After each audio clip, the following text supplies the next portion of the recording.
What we're starting to see in the trade finance space is that a lot of the actors in trade finance have gone beyond talking about the trade finance gap and lamenting the fact that it's bad. We're starting to see more partnerships with development financial institutions, export credit agencies, a lot of fintechs, regulatory bodies and government bodies.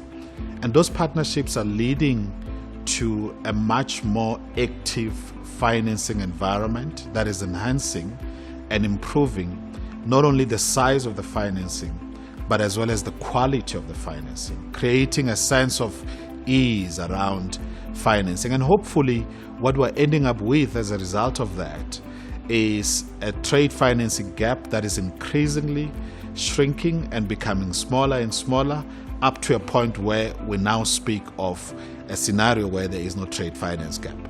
We need to understand that pre-COVID, what we were seeing was that the gap was actually shrinking. But of course, we all know what happened with COVID. Liquidity dried up, capital was constrained.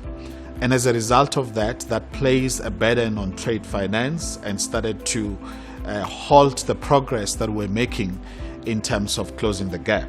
There is a much more deliberate activities that come from the development finance institutions, the export credit agencies, regulatory bodies. You know, supply chain finance has been a feature of trade financing for a number of years now.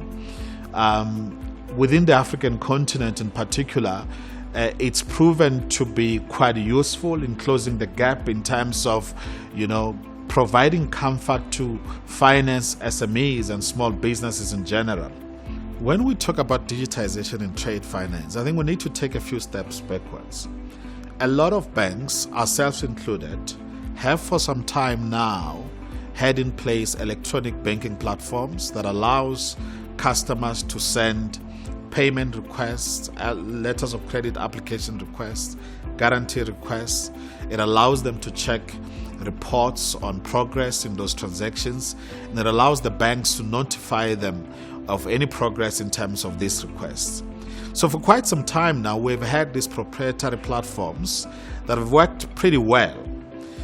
But as it is with these things, the key challenge is that within the trade finance environment, you still have a lot of physical documents, which by themselves mean you've got much more operational risk. It also means that in order to finance, you need to have seen a document, and that naturally complicates the process of financing and making it cumbersome, but also making it quite lengthy.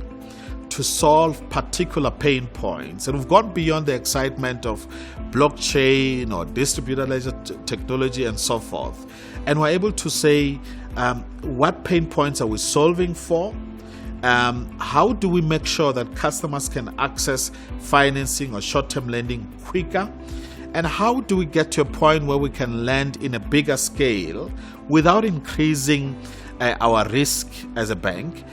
In other words, whilst becoming more comfortable that we are properly managing our risks of lending to these customers.